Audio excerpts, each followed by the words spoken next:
On second thoughts, let's not go to The railroad. It is a silly place. Right.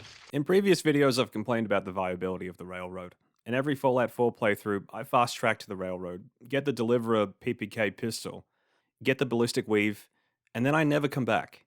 I sided with them for my first playthrough, but never again. My issue was that a non-profit, non-self-serving, non-scam, non-tax loophole, altruistic charity organization in the post-apocalypse is kind of a hard sell. In previous Fallout games, there's a faction called the Followers of the Apocalypse, a group of humanitarians who work to better society. They feed, educate, and shelter the people of the wasteland, with the hope of creating a better future. We try to remind people why the Great War happened in the first place, and help ensure it won't ever happen again. Once again, it's kind of a hard sell, but there is one key difference. The followers include themselves in that vision of the future, and they're survived by charity, an alliance with the NCR, and a lot of luck. You can't have a group that isn't self-serving to some degree, and with the railroad, the selfless act of human-saving synths is hard to believe. Where does the funding come from? Who's backing them? How do they sustain themselves? Where's the food? The food! People are struggling to survive.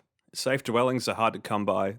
The radiation is so severe that it's created mutations, most of which will try and kill you on sight.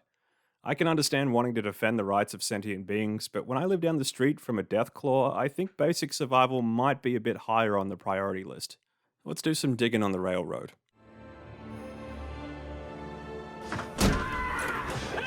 Now I have to fight the temptation to make another stealth character.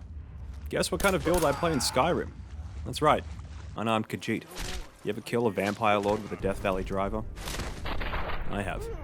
It's time for Nate to get his moment. Unless Bethesda has updated the game, bricking all the mods I've installed for the purpose of having more room for mods. All of this just works. Atomic annihilation. Oh my god! Follow me.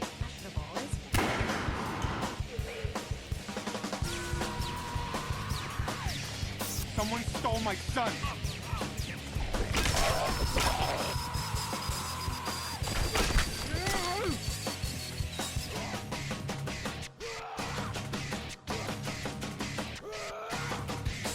You should think about getting a trip.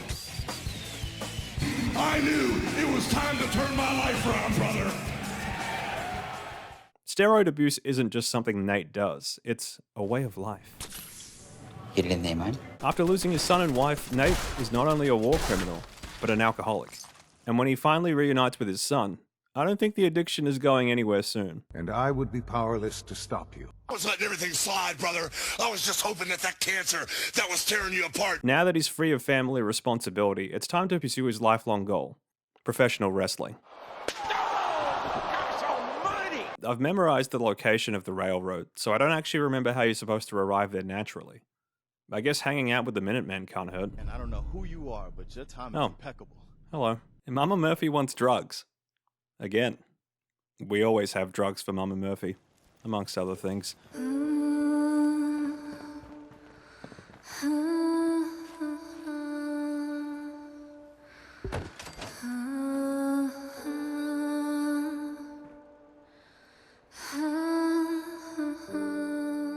Turns out you need help from the railroad to build the Institute teleporter, so I think it's inevitable that you find them, regardless of whether you want to. And the quest randomly shows up when you're in Diamond City. Only one thing. Alright, follow the Freedom Trail, and get all the letters for the password. 7 and A. Some sort of code? Apparently the railroad can be found by anyone who wants to find it, which means that the Institute doesn't know how to write or read. Before we enter the railroad headquarters, Deacon is the guy who shows us the ropes, and he might be the most interesting character in the railroad. He's a real master of disguise, and if you're paying attention, he's a bystander for several of the game's scripted events, just watching you and whatever's unfolding. He's known to exaggerate, and he's one of the few people who talks about the railroad origin, suggesting that he helped form the group, and that he might be a synth. I was one of the first synths they did the whole cranium reboot on, so it was a bit of a botched job. You're wrong! You're wrong! You're wrong! All right, you got me. No fooling you, huh? Don't take it personally. I lie to everyone. And that feels like kind of a cop-out. We didn't come up with an answer, so let's just hint towards something, and then never mention it again. To even find the base, you need the password, and the password is Railroad. That's like the password for Area 51 being Area 51. Who comes up with this shit? The entire operation is a few workbenches, a single assaultron, some computers, a gurney, and a bunch of smelly mattresses. What kind of rinky-dink operation are you running here, lady? Even the Minutemen, which is just Preston and a few strays, is more viable than this. At least they have Sanctuary. And they expand to outposts and farms for resources. They do mention that they had to flee their previous base, which would have made for a pretty good mission. So why the fuck didn't we start from there? Alright, let's meet all the major members of the Railroad. Tinker Tom is Urkel, if he was a paranoid conspiracy theorist. The Institute has these tiny microscopic robots in the food, man.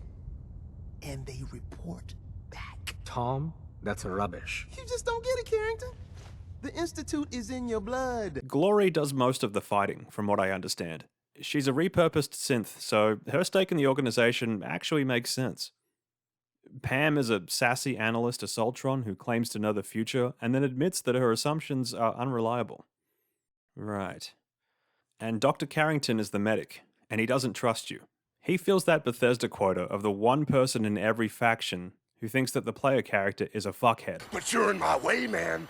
You're on my hit list. The Emperor may trust you, but I don't.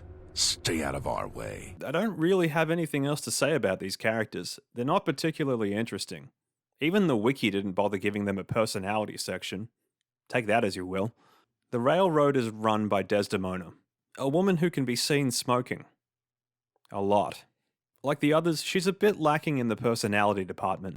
Stop right there. Nate is hesitant to join the Railroad, and surprisingly the game has a response. But Deacon comes in with an offer.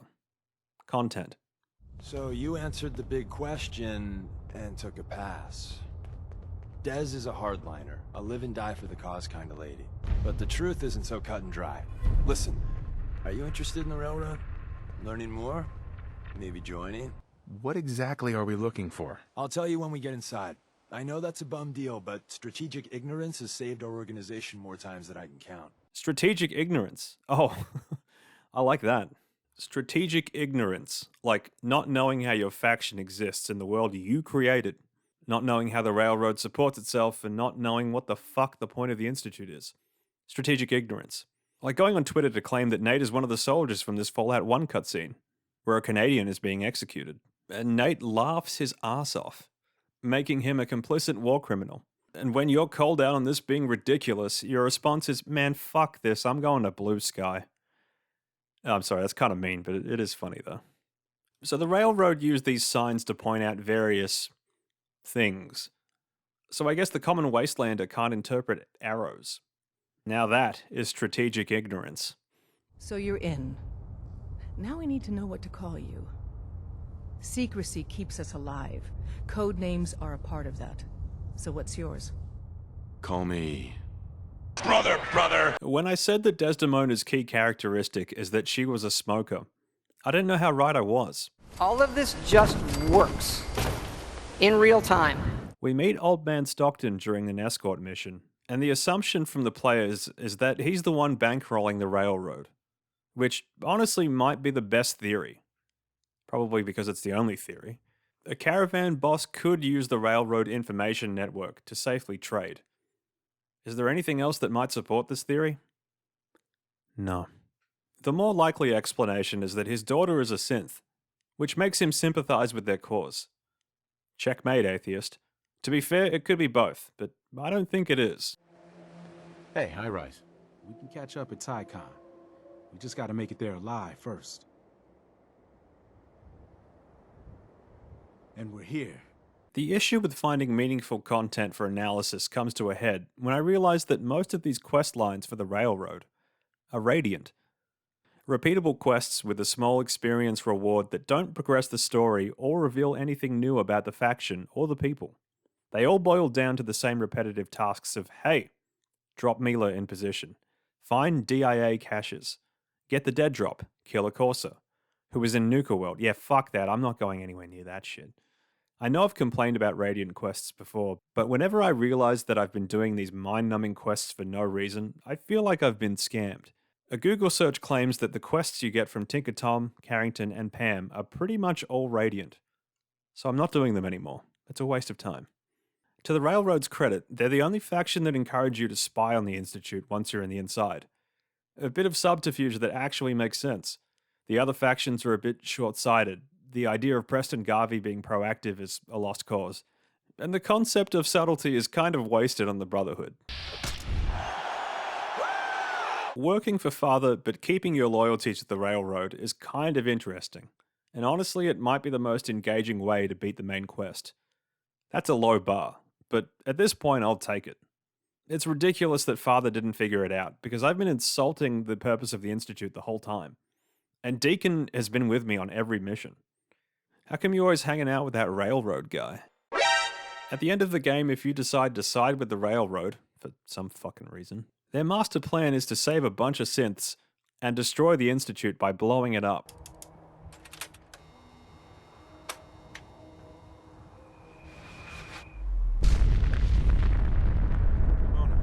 And so, the mighty have fallen. I can understand the whole seize the means of production thing, but this makes no fucking sense. Good job, Des. You just guaranteed that new synths can't be created anytime soon. But at least you destroyed the big evil science conglomerate who specialize in creating the thing that you swore to protect. Never mind the infrastructure, supplies, information, and technology you just fucking obliterated. To quote Michael Jackson from the hit song Human Nature, why? I can think of one faction who could benefit from using a secret underground base. Who could that be, Des? Fucking idiot.